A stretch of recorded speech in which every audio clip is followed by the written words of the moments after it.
자, 하나님 말씀 보겠습니다. 사도행전 5장 17절부터 32절입니다. 사도행전 5장 17절부터 32절입니다. 저 여러분들이 한 절씩 교독하겠습니다. 대제사장과 그와 함께 있는 사람 즉 사두개인의 당파가 다 마음에 시기가 가득하여 일어나서 주의 사자가 밤에 옥문을 열고 끌어내어 이르되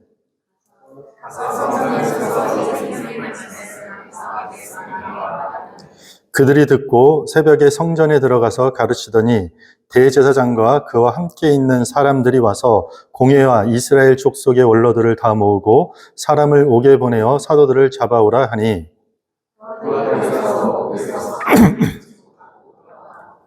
이르되 우리가 보니 옥은 든든하게 잠기고 지키는 사람들이 문에 서 있으되 문을 열고 본즉 그 안에는 한 사람도 없더이다 하니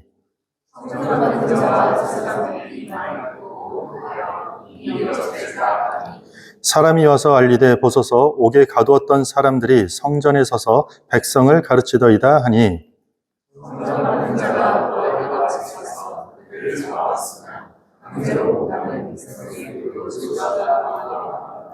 그들을 끌어다가 공회 앞에 세우니 대제사장이 물어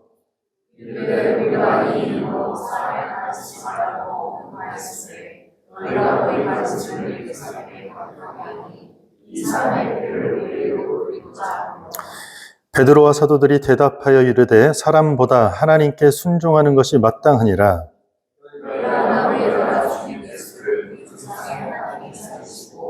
이스라엘에게 회개함과 죄사함을 주시려고 그를 오른손으로 높이사 임금과 구주로 삼으셨느니라.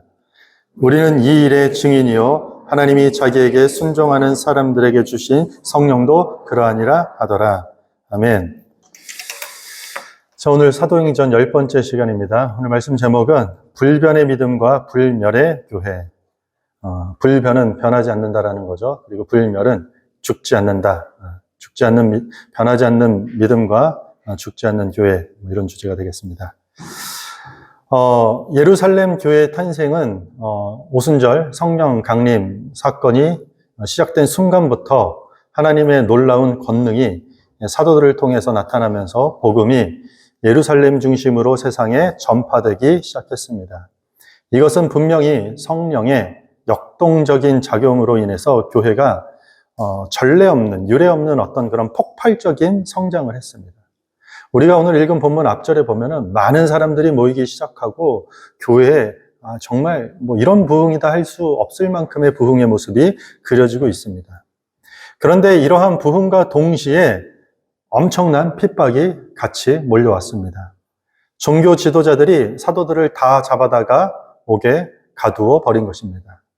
베드로와 요한이 얼마 전에 40년 동안 미문 앞에서 걷지 못하는 안진뱅이를 일으켜 세우고 예수의 이름으로 세웠다라는 그 복음을 증거하는 과정에서 유대인의 최고 의결기관이라고 하는 산헤드린 공회에서 그들을 잡아간 적이 있습니다. 그리고 다시는 예수의 이름으로 가서 가르치거나 말하지도 말라라고 협박하고 엄포를 놓고 풀려납니다. 엄중한 경고만 받고 풀려나게 된 것이죠. 이러한 협박에도 불구하고 교회는 흔들리지 않는 믿음으로 복음 증거하는 사명을 그대로 이행합니다. 예루살렘 시민들의 관심은 지금 온통 예수 공동체라고 불리우는 그 교회에 집중되기 시작했습니다. 그러니 불편한 사람들은 누구겠습니까? 예수를 죽인 사람들. 그리고 지금도 예수 이름 사용 금지령을 내렸던 종교 기득권자들은 심각한 위기의식과 어떤 두려움도 있었고 무엇보다도 시기심에 가득 차기 시작했습니다. 자신들을 향해야 되는 친송, 자신들을 향해야 되는 그런 영향력이 교회라는, 예수 공동체라는 교회가 다 가져가 버리는 것에 대한 시기심이 불타오르기 시작한 것입니다. 33절에 저희가 읽지 않았지만 33절에 보면 크게 분노하면서 사도들을 다 없애려고 합니다. 그래서 사도들을 지금 잡아서 가둔 것입니다. 오늘날 공산 국가나 무슬림 사회에 왜 기독교를 유독 박해할까요? 지금도 그런 일이 벌어지고 있습니다. 예수를 믿는다라는 이유 하나만으로도 부모가 자식에게 돌을 던지고 차에 매달아서 끌고 가고 뭐 이렇게 어떤 그 종교법에 의해서 엄청난 박해를 받고 있습니다. 이유는 하나입니다. 그들의 기득권에 거슬리는 존재가 되기 때문입니다. 다른 종교는 자신들이 믿는 신만 따르라고 요구하지 않아서 크게 문제 삼지 않습니다. 왜냐하면 뭐 경쟁 상대가 되지도 않고 그만큼 시기할 이유가 없기 때문입니다. 그런데 우리가 믿고 있는 이 기독교는 유일한 하나님만 참 믿어야 된다라고 따르고 주장하고 있습니다. 그리스도를 주님으로 모시고 전적으로 그분 말씀만 순종하다. 그게 기독교죠. 다른 길은 없다. 오직 예수가 한 길이다. 주님께서 나는 양의 문이라. 그 문으로만 들어가야지 구원이 있다. 하나의 길과 하나의 문만 제시하는 신앙이라는 거죠. 실제로 교회는 오랫동안 과거로부터 로마 황제 숭배 같은 것들을 거부해 왔습니다. 기독교는 일본 천황 숭배도 거부합니다. 공산국가 원수를 숭배하는 사상도 거부하고 알라신도 거부하는 것입니다. 왜냐하면 그 자리에는 오직 그리스도만 앉을 수 있기 때문입니다. 그래서 이게 국가가 되었든 아니 어떤 집단이 되었든 개인이든 삶의 일부가 아니라 전부를 요구하시는 하나님을 국가와 사회나 개인은 시기하는 것입니다. 자기를 부인하고 나를 따르라고 요구하는 그리스도는 국가의 권력이나 어떤 집단이 가지고 있는 기득권이나 아니면 개인이 가지고 있는 자기 인생의 주권을 쟁취하려는 자들에게는 강력한 경쟁 상대가 된다는 거죠. 뭐가요? 기독교 신앙이에요. 그래서 핍박하고 시기하고 몰아내는 일들이 여전히 이 시대 가운데 일어난다는 것입니다. 그러나 참된 교회는 분명합니다. 그리스도의 주권 앞에 무릎을 꿇는 것입니다. 로마서 14장 8절에 보면 이런 고백을 합니다. 우리가 살아도 주를 위하여 살고 죽어도 주를 위하여 죽나니 그러므로 사나 죽으나 우리가 주의 것이로다. 그러니까 그리스도는 내 인생의 경쟁자가 아니다? 경쟁자가 아니라는 것이에요. 우리가 위하고 영원히 찬양받으실 분이 그리스도라는 것입니다. 그래서 교회는 억지로 주님을 따르는 것이 아니라 먼저 교회를 위해 자기 목숨을 내어주신 하나님의 크신 사랑 때문에 기쁨으로 순종하는 것이 교회가 그리스도를 따르는 모습이라는 것입니다. 교회를 택하시고 부르시고 의롭다 하시고 영화롭게 하신 하나님의 풍성한 긍휼과 은혜에 대해서 감사함으로 따라가는 것이 교회가 지향해야 될 방향성이라는 것입니다. 그래서 자기 힘이 아니라 하늘로부터 오는 힘, 성령의 능력으로 그리스도를 따르고 그리스도께 충성하는 것, 그것이 교회의 자세라는 것입니다. 그러다 보니 교회는 자연스럽게 그리스도와 함께 영광을 받기 위한 고난도 함께 받게 되는 경우가 있다는 것입니다. 어떤 고난이요? 그리스도를 미워하고 시기하는 이들로부터 오는 고난. 자기의 기득권과 자기의 주도권을 갖고자 하는 세력으로부터 오는 박해와 고난을 그리스도와 함께 받게 된다는 것입니다. 그러나 감사한 것은 하나님께서 결코 믿음을 지키기 위해 박해를 받는 자기 백성들을 고와 같이 내버려두지 않는다라는 것입니다. 교회의 머리 대신 그리스도는 몸된 교회를 방치하지 않습니다. 박해받는 초대교회를 하나님이 어떻게 지키셨을까요? 생각해 보세요. 예수님의 12제자로부터 시작된 운동이에요. 그리고 그들은 대단한 지식을 갖거나 사회적으로 어떤 영향력이 있는 사람들도 아니에요. 그들이 그토록 추종하던 지도자 예수는 죽어버렸어요. 물론 사흘 뒤에 부활하시고 하늘로 승천하셨지만 그것을 믿지 않고 받아들이지 않는 사람들이 더 많은 시대라는 것이죠. 어떻게 이들은 여기서 믿음을 잘 지킬 수 있었을까요? 오늘 저희가 읽은 본문에 보면 대제사장과 사두개인들이 사도들을 옥에 가두었을 때 놀라운 일이 하나 발생합니다. 주의 사자가 밤에 옥문을 열고 그들을 끌어낸 것입니다. 주님께서 보내신 사자가 사도들이 갇혀있던 옥의 문을 열고 그들을 이끌고 밖으로 나온 것입니다. 뭐라 설명할 수 없는 초자연적인 사건이 일어난 것입니다. 그런데 중요한 것은요, 이들이 도망가려고 탈옥한 것이 아닙니다. 이것을 묶여있는 자물쇠를 풀어달라고 하나님 앞에 금식하면서 기도했던 모습도 없다라는 것입니다. 그냥 하나님이 뭐가 그리 급하셨는지 그날 밤 바로 주의 사자를 보내서 그 옥문을 열고 그들을 끄집어냈다라는 것입니다. 이 이야기는, 옥문이 열렸다라는 이 이야기는 성도가 위기의 상황에 만나면 기도하면 하나님이 그 옥문을 열어주신다라는 그런 게 핵심이 아니라는 것이에요. 권세자들이, 어떤 기득권자들이 아무리 하나님의 일을 막으려 한다 할지라도 전혀 방해가 되지 않는다. 하나님이 하시는 일을 누군가 죽이려고 겁박하고 엄포를 넣고 옥문을 가둬서라도 그 일을 하지 못하게 막으려 한다 할지라도 누구도 그것들을 막을 수 없다. 이것을 보여주는 이야기라는 거죠. 하나님은 이처럼 놀라운 능력으로 지금 교회를 보호하고 계시는 거죠. 한 가지 주목할 것은 하나님께서 사도들을 데리고 나와서 야, 힘드니까 좀 쉬어라. 가서 오늘 밤 푹 쉬어라. 아니, 여기는 지금 안전지대가 아니니까 몸을 다른 곳으로 피해라. 이렇게 하지 않습니다. 주의 사자를 통해 사도들에게 명령한 내용이 무엇입니까? 감옥에서 나가서 성전으로 가서 이 생명의 말씀을 다 가르치라. 백성들에게 이 생명의 말씀을 다 증거하라. 하나님께서 초자연적인 보호를 경험한 교회를 단지 위로하고 격려받게 하기 위함이 아니라 큰 기쁨으로 더욱 그리스도의 말씀을 신실하게 전파하는 것에 목적이 있었다는 거죠. 하나님은 이처럼 그리스도를 따르는 변치 않는 믿음을 가진 자들을 보호하는 것입니다. 그리고 그들을 통해서 생명의 말씀을 백성들에게 전하는 그 일을 한다는 거죠. 우리 첫 시간 기억나나요? 성령이 너희에게 임하시면 너희가 권능을 받고 사마리아와 유대와 온 땅 끝까지 이르러 너희가 복음의 증인이 되리라. 이미 오순절 성령 사건이 강림하셨습니다. 그리고 그들은 그 강력한 성령에 의지돼서 그 무언가에 이끌려서 그 일을 하고 있다는 것이에요. 옥에 갇히는 일이 있다 할지라도 하나님께서는 옥문을 열어서 그 일을 다시 하게 하셨다는 것입니다. 다음 날 아침에 공회를 소집하고 원로들이 모이고 잡아온 사도들을 재판하려고 하는데 사도들이 사라졌습니다. 옥이 잠겨 있었고 지키는 사람도 있었는데 안에 아무도 없는 것입니다. 얼마나 황당합니까? 초자연적인 하나님의 능력 앞에서 당황하고 두려워합니다.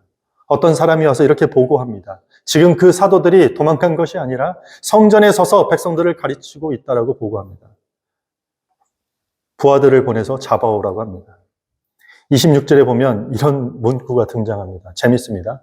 강제로 하지 못했다는 것이죠. 다시 법정으로 끌고 오는데 어떻게 했다고요? 강제로 데려오지 못했다는 거죠. 아마 이랬겠죠. 죄송한데 다시 좀 가주셔야 되겠습니다. 사적인 얘기도 했을까요, 부하들이? 근데 어떻게 나왔어요? 왜 강제로 하지 못했을까요? 이유는 단 한 가지입니다. 많은 백성들 때문입니다. 흥미롭게도 권력자들은 백성들을 무척이나 두려워합니다. 권력자들은 백성들의 인기와 그리고 백성들의 반란을 가장 신경 쓰기 때문입니다. 그림이 재밌지 않습니까? 권력자들에게 잡혀가는 사도들은 그 권력자들이 가장 무서워하는 백성들에게 가르치고 그들로부터 칭송을 받고 있는 모습입니다. 그리고 권력자들은 사도들을 잡아갑니다. 세상이 군중을 두려워해서 어떻게 하지 못할 때 교회의 역할이 무엇일까요? 군중들에게 가장 큰 영향을 줘야 되는 게 아마도 교회가 존재해야 되는 목적이라고 생각합니다. 공회는 사도들을 다시 잡아와서 위협합니다. 아마도 이런 이야기를 하는 것 같습니다. 지난번에 예수의 이름으로 나가서 아무것도 하지 말라고 했는데 내가 경고했지, 너희들. 도대체 왜 그런 일을 계속하는 거야? 그러자 공회 앞에 베드로가 담대하게 이렇게 말합니다. 사람보다 하나님께 순종하는 것이 마땅하니라. 사람한테 순종하는 것이 아니라 나는 하나님 앞에 순종할 것이라고 아주 담대하게 이야기합니다. 당장 목이 날아갈 수 있는 상황에서 우리가 이렇게 할 수 있을까요? 사도들은 자신들이 하나님 편에 서 있다라는 분명한 확신 가운데 있었던 것입니다. 그리스도를 대적하는 무리는 저주를 받은 자처럼 나무에 예수를 붙잡아 죽였지만 하나님은 그 예수를 살리신 것입니다. 권력자들은 예수님의 왕권을 부인했지만 하나님은 그를 오른손으로 높이사 임금과 구주로 삼으셨다라는 거죠.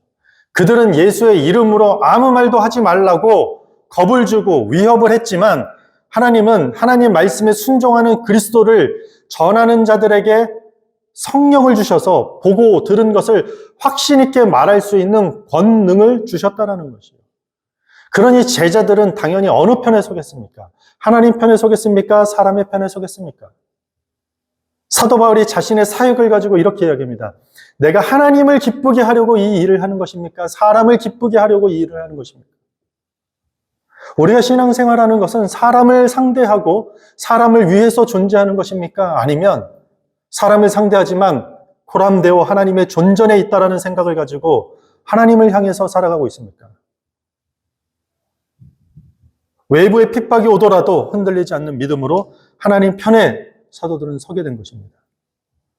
산헤드린 공회는 크게 분노하여서 사도들을 죽이려고 합니다. 사도들 죽인다고 이게 해결되겠습니까? 해결되지 않습니다.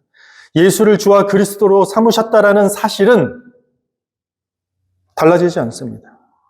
오늘 디렉션 교회가 문을 닫고 우리가 뿔뿔이 흩어진다 할지라도, 아니 저를 비롯한 우리 모두가 배교의 길을 걷는다 할지라도 하나님께서 예수를 주와 그리스도로 삼으셨다라는 그 사실은 달라지지 않습니다.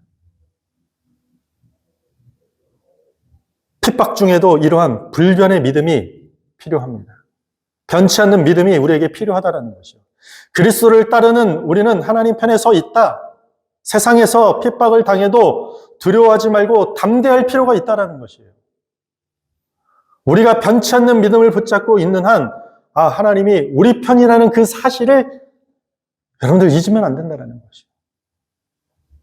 그리스도께서 세상을 이기셨다고 성경은 이야기합니다. 흑암의 권세가 결코 교회를 이기지 못한다. 이게 성경이 말하는 교회의 본질입니다. 당시 유대 최고의 권력자들이 모인 자리에서 사도들이 담대할 수 있었던 것은 바로 이 사실 때문인 것이에요. 이 믿음 붙들고 흔들리지 않았다라는 것이에요. 마음이 안 흔들렸겠습니까? 감정이 흔들리지 않겠습니까? 그러나 그 믿음 하나는 흔들리지 않았다라는 것이에요.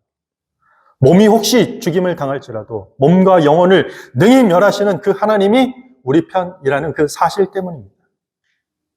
그러니까 여러분들, 우리가요, 이 땅을 살아가면서 어떤 시시한 일 때문에 신앙 다 내팽개치고 사람이 그냥 그 사람이 별 생각 없이 무식코 하는 그 말에 그냥 다 나가 자빠지고 돈 몇 푼 때문에 신앙을 팔아넘기고 예수 믿는 사람이 버리지 말아야 될 그 우리만의 그 자존심 있지 않습니까? 근데 그거 버리고 여기저기 기회 엿보는 그런 사람 말고 손해를 보더라도 좀 핍박을 당하더라도 그래 끝까지 내가 예수 믿는 사람이라는 그 존재감, 하나님의 자녀야 나는, 예수님이 나를 위해서 십자가를 지셨는데 내가 이 시대에 이런 문제 가지고 이런 사소한 것 가지고 아니 그게 내 먹고 사는 것에 아니 내가 사람들과 아주 유연하게 관계를 맺고 있는 이것에 조금 문제가 되고 제한이 되는 그런 문제로 내 신앙을 팔아넘기는 그런 시시한 크리스찬이 되지 않겠다라는 그 다짐이 우리 속에 필요하다라는 것이에요.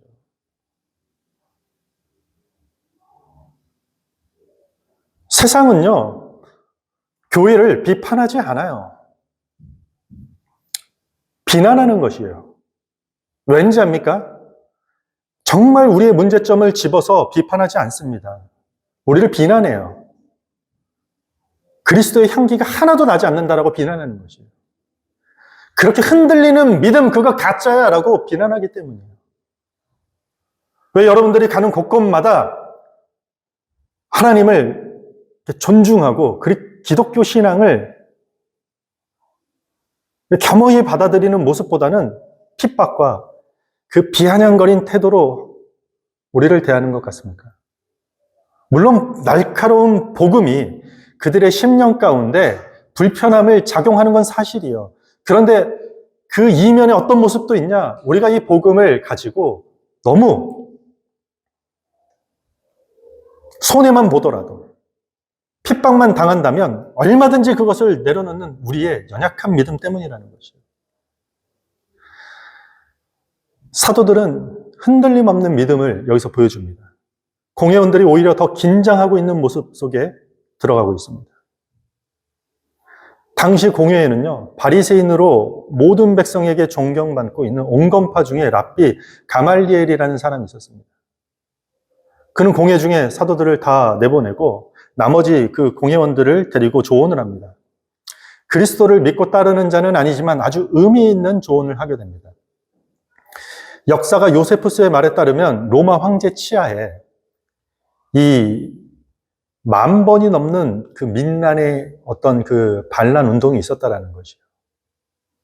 자기가 메시아라고 했던 그 메시아 무브먼트의 그 운동이 60번이 넘었어요.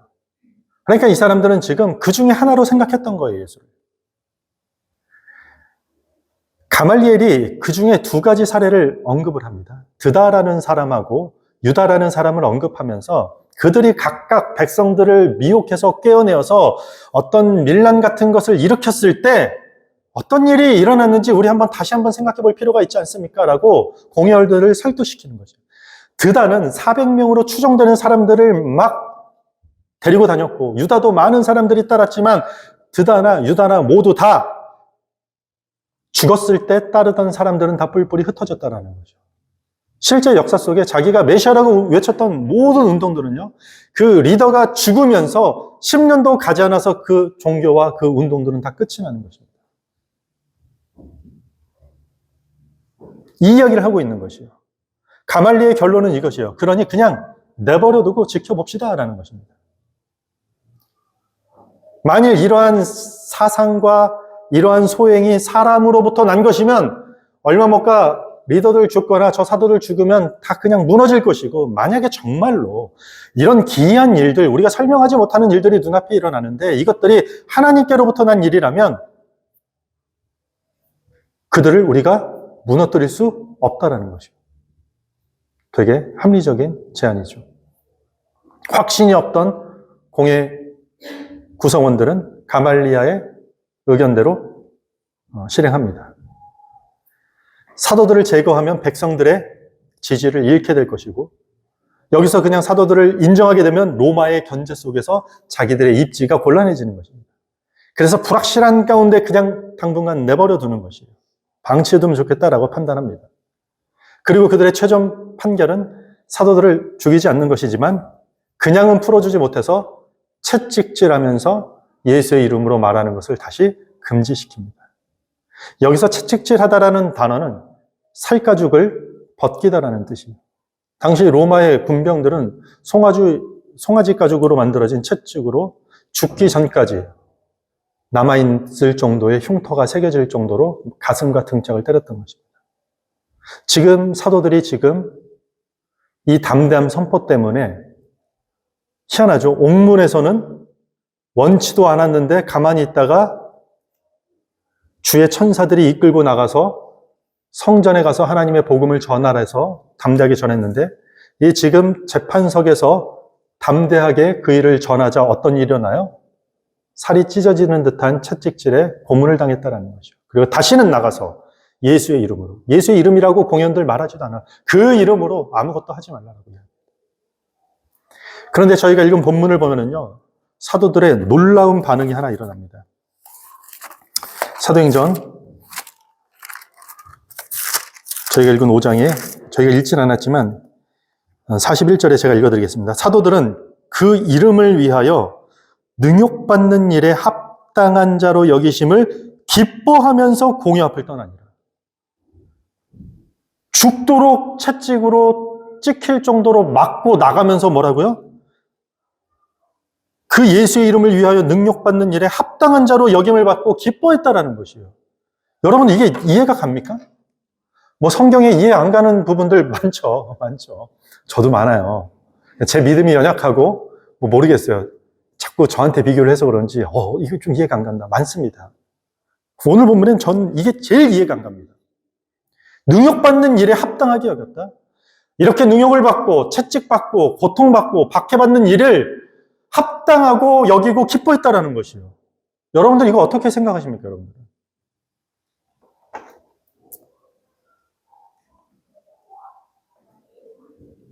여러 가지 책을 보더라도요, 저의 마음에 와닿는 내용들이 없더라고요. 주석들도. 저 개인적으로는. 그런데 어떤 목사님이 이 구절에 대해서 이렇게 표현한 걸, 이게 훨씬 더 와닿더라고요. 이런 표현합니다. 대통령이, 하나의 예를 드는 것입니다. 대통령이 테러 집단에게 인질로 잡혀가게 됐습니다. 그래서 지금 국가적인 비상입니다. 대통령 구출 작전을 지금 펼쳐야 되는 상황에 놓인 것입니다. 대통령을 구하러 나가자.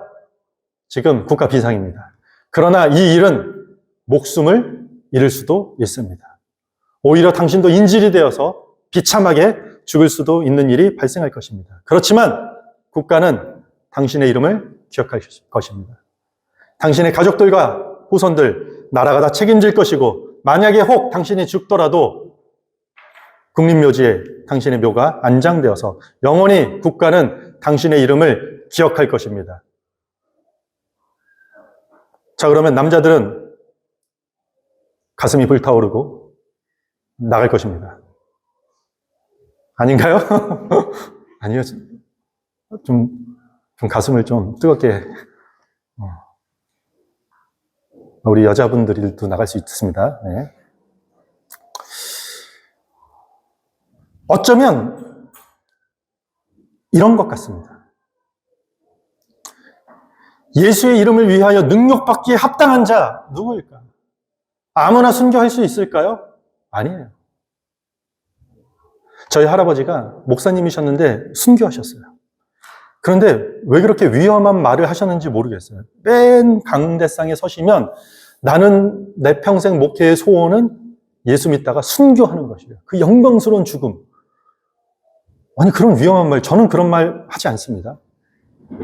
저는 주를 위해 순교하고 싶지 않습니다. 저는 소중하니까. 저는 그러고 싶지 않아요. 그런데 그런 말을 했다라는 것이에요. 그러다 정말 어느 날 새벽 예배단에 예배를 드리다가 공산당에 총에 맞고 그에게 복음 전하고 개머리판에 맞아서 순교하셨다는 거죠. 아무나 할 수 있는 게 아니에요. 아무나 희생을 할 수 있나요? 아무나 주님의 역사에 순종하면서 제가 가겠습니다. 나갈 수 없다는 거죠. 아무나 복음을 위해 선교 현장에 나갈 수 있는 일인가요? 그렇지 않습니다. 아무나 하는 게 아니라는 거죠. 그 예수의 이름으로 내가 능력받는 일에 합당한 자로 기쁘게 여기는 사람만 가능한 것입니다. 잠깐 멈춰서 그럼 그 일은 누가 가능하게 하는 걸까요? 사도행전 우리 10시간 동안 오면서 다시 앞으로 들어가면 성령이 너희에게 임하시면 하나님이 주시는 능력이라는 거죠. 여러분들 가끔 한국 교회의 순교자들이 너무 훌륭한 인물로 칭송받는 거 저는 좀 불편하다고 생각합니다. 하나님이 순교까지도 가능하게 하신다라는 거죠. 성령이 임하면 그 권능이 돼요. 그러니 저 여러분들은 나 순교 같은 거 하라 그러면 어떡하지? 걱정 안 하셔도 돼요. 할 때가 되면은요 그런 능력 주십니다. 나 예배 일주일에 2번 드리라고 하면 어떡하지? 걱정하지 마세요. 그런 능력을 주시는 하나님이세요. 개목걸이 걸어가지고 질질 끌고 가시는 하나님 아니라는 것이에요. 그 배후에 결국은 하나님이 일하신다는 것이에요. 이것은 단순히 사도들이 고난이 즐겁다라는 개념에 머무는 것이 아니에요. 예수님 땡에 당하는 고난이 기쁘다고 막 파티하고 무슨 막 채찍받은 거 기뻐하는 이런 모습이 아니라는 것이요. 이게 아니라 keep going. 이 본문 보면 뭐예요? 42절에 그들이 날마다 성전에 있든지 집에 있든지 예수는 그리스도라 하고 중요합니다. 가르치기와 전도하기를 그치지 아니하니라. 성령이 옥문을 왜 열어줬나요? 하나님. 성전에 가서 가르치도록. 그리고 그들은 지금 다시 와가지고 이 신비한 일들 앞에, 박해 앞에서 다시 어떤 일을 하나요? 계속해서 가르치기와 전도하기를 그치지 않았다라는 거죠. 성령이 임하면 복음의 증인이 된다라는 그 믿음이 변하지 않고 흔들리지 않았다라는 것입니다. 그 불변의 믿음을 꽉 쥐고 있는 자들이 감당하는 일들이 이런 거라는 거죠. 예수 이름으로 능욕을 당할지라도 그것을 합당하게 기쁨으로 받아들이는 것. 여러분들, 우리 크리스찬들 가슴에 그걸 품어야 돼요. 내가 예수 믿는다고 얼마나 능욕당할 일들이 생겨요. 여러분들 제대로 믿어보세요. 적당히 믿으면 아무도 여러분들 공격 안 해요. 너나 나나 똑같다.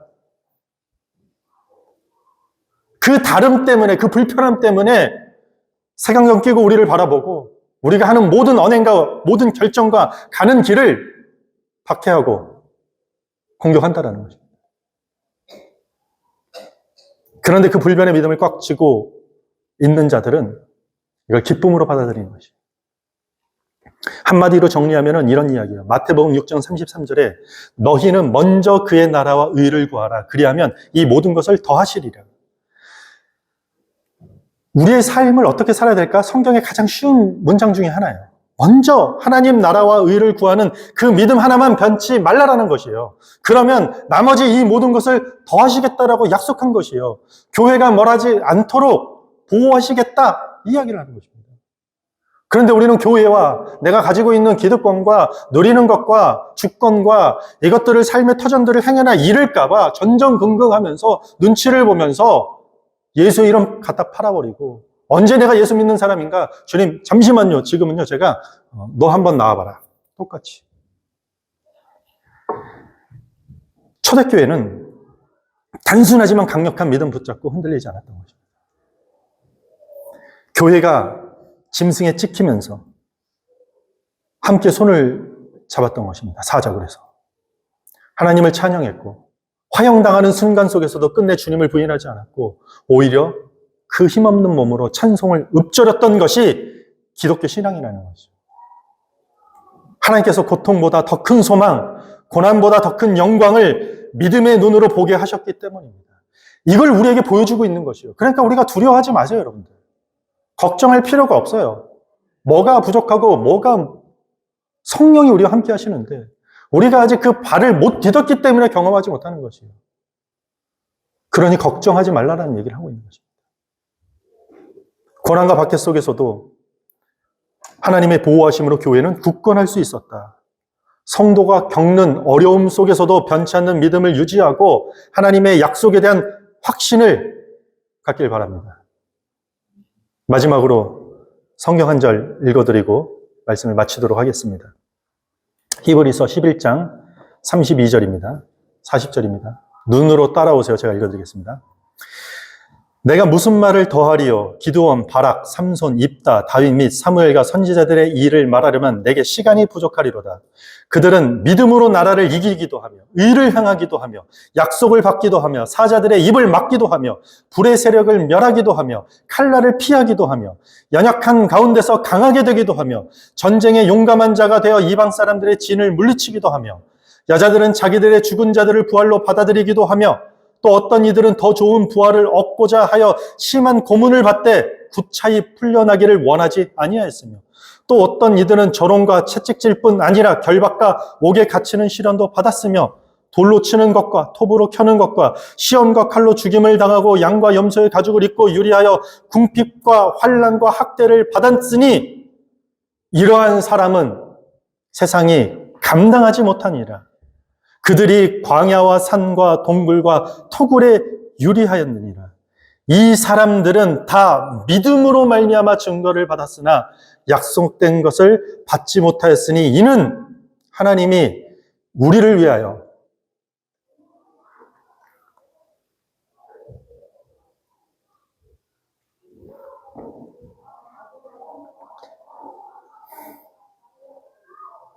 이는 하나님이 우리를 위하여 더 좋은 것을 예비하였은즉 우리가 아니면 그들로 온전함을 이루지 못하게 하려 하십니다.